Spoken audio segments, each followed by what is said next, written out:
এক গ্রামে এক গরিব জেলে বাস করত। তিনি তার স্ত্রী এবং একটি সন্তান নিয়ে অনেক কষ্ট করে একদিন খেয়ে একদিন না খেয়ে জীবনযাপন করত। জেলে প্রতিদিন পুকুর থেকে মাছ ধরত। সে মাছগুলো বিক্রি করেই যা উপার্জন করত তা দিয়েই জেলের সংসার চলত। একদিন জেলে মাছ ধরতে যাচ্ছিল। তখন তার স্ত্রী তাকে বলল, শোনো, ছোট ছেলেটা অনেক অসুস্থ। আজকে মাছ বিক্রি করার পর যে টাকা পাবে সেটা দিয়ে কিন্তু ওর ওষুধ এবং আমাদের জন্য খাবারের কিছু নিয়ে এসো। ঘরে একটা দানা পানিও নেই। তারপর সে পুকুরের ধারে মাছ ধরতে এলো। একটু পরে তার জালে কয়েকটা ছোট ছোট মাছ বেঁধে গেল, যেটা দেখে জেলের কিছুটা মন খারাপ হলো। সে বলল, হে আল্লাহ, এই কয়েকটা ছোট মাছ আজকে জালে ফাঁসলো। ঘরে ওইদিকে আমার ছেলেটা অনেক অসুস্থ, আর এই মাছগুলো বিক্রি করলে মনে হয় না অত টাকা পাবো। তারপর জেলে সেই ছোট ছোট মাছগুলো বাজারে বিক্রি করতে গেল। বাজারের ক্রেতারা কেউই তার দোকানে আসছিল না। সবাই আশেপাশের বড় বড় মাছগুলো কিনতে লাগলো। এক সময় সন্ধ্যা হয়ে গেল, কিন্তু কেউই তার দোকানে একটি মাছও কিনতে আসলো না। তখন সে মন খারাপ করে বলল, হে আল্লাহ, একজন ক্রেতা পাঠিয়ে দাও যে আমার মাছগুলো আজকে নিয়ে যাবে। তা না হলে আমার পরিবারের সবাই আজকে না খেয়ে থাকবে। তার কিছুক্ষণ পর একটা ক্রেতা আসলো। ক্রেতা জিজ্ঞাসা করলো, ভাই, এই সবগুলো মাছ কত রাখবে? 300 টাকা। না না, আমি 300 টাকা দেব না, আমি 100 টাকা দেব। দিলে দাও, না হলে আমি চললাম। জেলে কোনো উপায় না দেখে তাকে 100 টাকায় ওই ছোট মাছগুলো সব দিয়ে দিল। তারপর সে ঔষধ এবং খাবার কেনার জন্য একটা পথ দিয়ে যাচ্ছিলেন। হঠাৎ একটা বুড়ি মহিলার কান্না করার শব্দ পেলেন। বুড়ি মহিলাটি বলছিল, আজ আমি 2 দিন যাবত না খেয়ে আছি, কেউ আমাকে কিছু খাবার কিনে দাও। বুড়ি মহিলার এসব কথা শুনে জেলের খুব দয়া হলো। তিনি তার কিছু টাকা থেকে বুড়িকে কিছু খাবার কিনে দিল। তখন বুড়ি খাবার পেয়ে অনেক খুশি হলো। বুড়ি খাবারগুলো খেয়ে জেলেকে বলল, বাবা, আমি 2 দিন যাবত এই রাস্তায় বসে কান্না করছি খাবারের জন্য, কিন্তু কেউই আমার দিকে একটু ফিরেও তাকায় না। তুমি আজ আমাকে অনেক সাহায্য করলে। আমি তোমার এই সাহায্যের কথা কখনো ভুলবো না। বাবা, তুমি কি কাজ করো? বুড়িমা, আমি গরিব জেলে।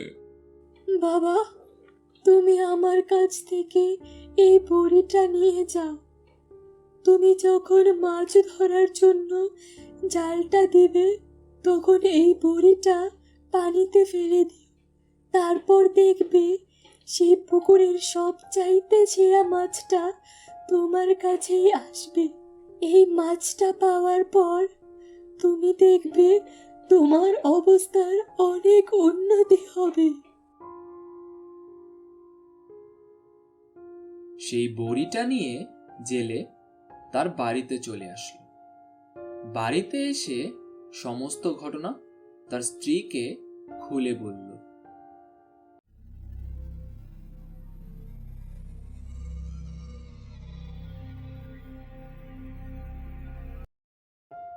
এগুলো শুনে তার স্ত্রী তাকে বলল, তাহলে তো অনেক ভালোই হলো। তুমি কালকে গিয়ে বুড়িমার কথার মতো কাজ করে দেখো। সৃষ্টিকর্তা হয়তো আমাদের ভাগ্যে ভালোই কিছু রাখবে।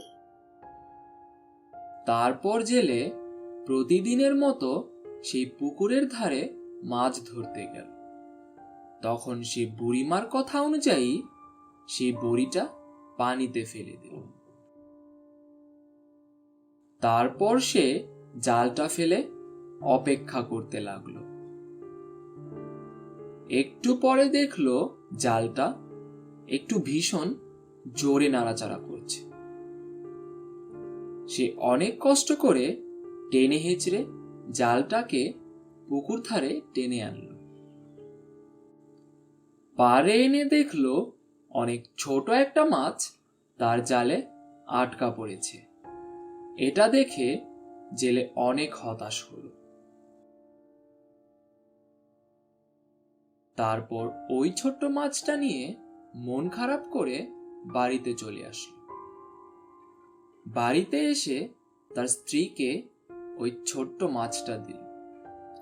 তখন তার স্ত্রী তাকে বলল, কি গো, আজকে কি একটা মাছও জালে আটকায়নি? তুমি না বললে ওই বুড়িমার বড়িটা দিলে একটা সেরা মাছ আটকাবে তোমার জালে? এ তো দেখি একটা ছোট্ট মাছ। আজ ঘরে কোনো খাবার নেই, ছেলেটা না খেয়ে আছে।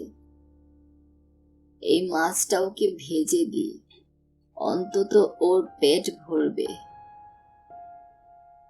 তারপর যখন জেলের স্ত্রী সে মাছটাকে কাটলো, সাথে সাথে মাছের পেট থেকে একটা স্বর্ণের কয়েন বেরিয়ে আসলো। তা দেখে সে চিৎকার করে তার স্বামীকে বলল, ওগো দেখো, এই ছোট্ট মাছ থেকে একটা সোনার কয়েন বেরিয়ে এসেছে। কই দেখি। এই সোনার কয়েনটি দেখে জেলে অনেক খুশি হলো। তারপর ওই সোনার কয়েনটিকে জেলে একটি স্বর্ণের দোকানে গিয়ে বিক্রি করে আসলো। স্বর্ণের কয়েনটি বিক্রি করে সে অনেক ধনী হয়ে উঠল। জাদুই করাই আমাদের রসগোল্লা দিয়ে দাও, অনেকগুলো রসগোল্লা দিয়ে দাও।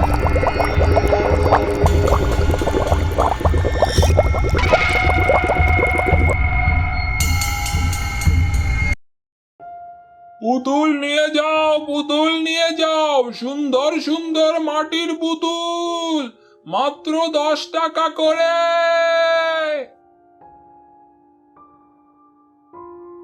তার সারাদিনেও কোনো পুতুল বিক্রি হলো না। তাই সে মন খারাপ করে তার বাড়ির উদ্দেশ্যে রওনা দিল।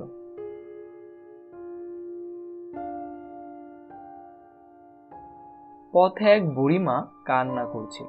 আমি 2 দিন যাবত না খেয়ে আছি, আমাকে দয়া করে কিছু টাকা দাও। তখন পুতুল বিক্রেতার কাছে মাত্র 10 টাকা ছিল। সে ওই 10 টাকা বুড়িমাকে দিয়ে দিল।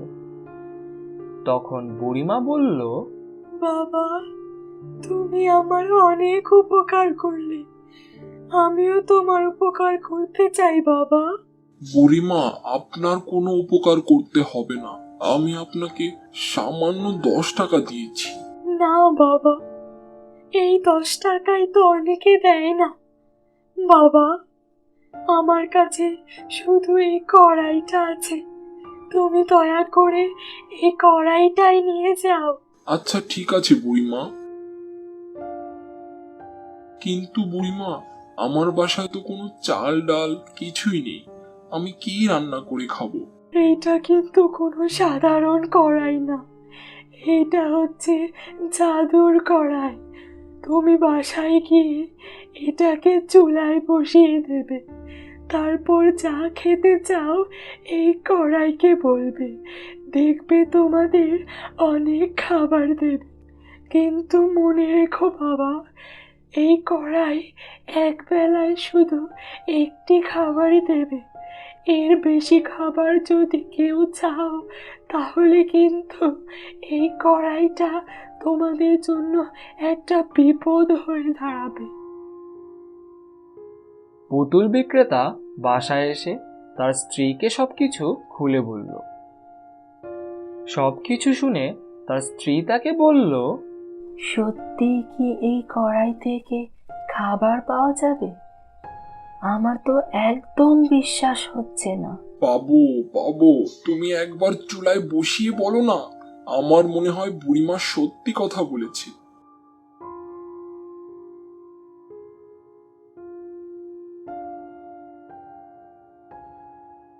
কড়াই, মাংসের তরকারি দিয়ে দাও।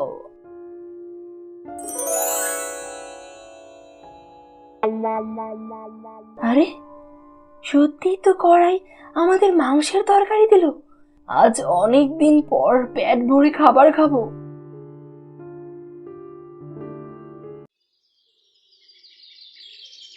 বেশ কিছুদিন কেটে গেল।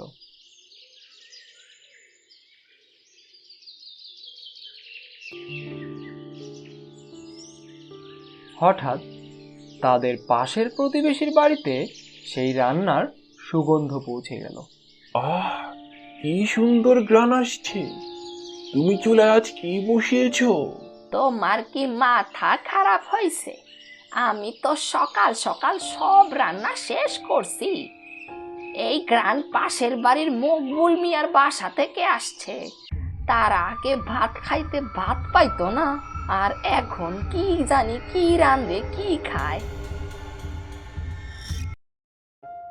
কি খবর মকবুল মিয়া, কেমন আছো তুমি? রমিজ মিয়া, আমি ভালোই আছি। তুমি কেমন আছো? অনেকদিন পর দেখলাম তোমাকে। আমি ভালোই আছি। তোমার বাসা থেকে খাবারের কি সুন্দর ঘ্রাণ আসছে, তাই তোমার সাথে দেখা করতে আসলাম। কি মকবুল মিয়া, আমাদের খাওয়াবে না? তুমি যে কি বলো না, অবশ্যই খাবো।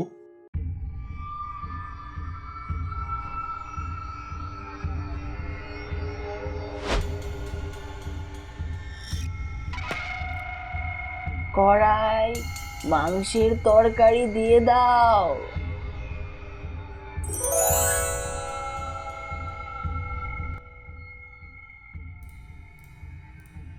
ও আচ্ছা, তাহলে এই ব্যাপার। আজ রাতে এই জাদুর কড়াইটা চুরি করে নিতে হইবে।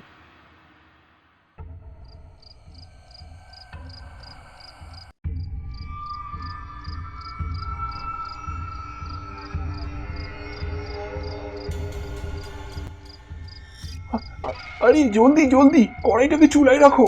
একটু ধৈর্য ধরো, আমি বসাচ্ছি। জাদুই চুলা, আমাদেরকে মুরগির বিরিয়ানি দিয়ে দাও। আরে এ তো আসলেই দিয়ে দিল। এখন এখন এখন এখন আমি একটা তরকারি নাম বলবো। কি বলবো কি বলবো? জাদুই কড়াই, আমাদের রসগোল্লা দিয়ে দাও। অনেকগুলো রসগোল্লা দিয়ে দাও।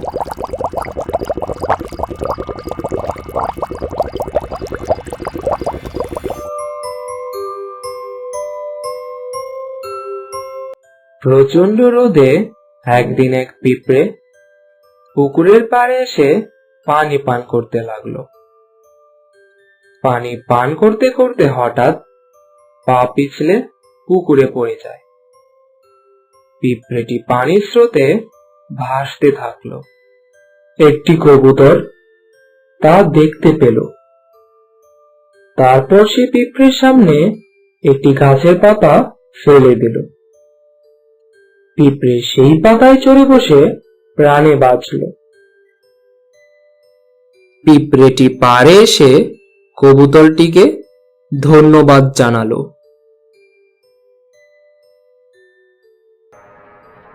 কিছুদিন পরে পিঁপড়েটি দেখতে পেল একজন শিকারী সেই কবুতরটির দিকে তীর ছুড়তে উদ্যত।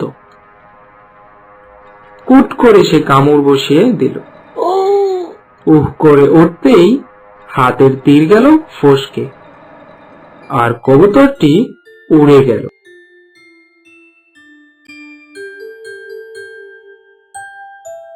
Thanks for watching and don't forget to subscribe.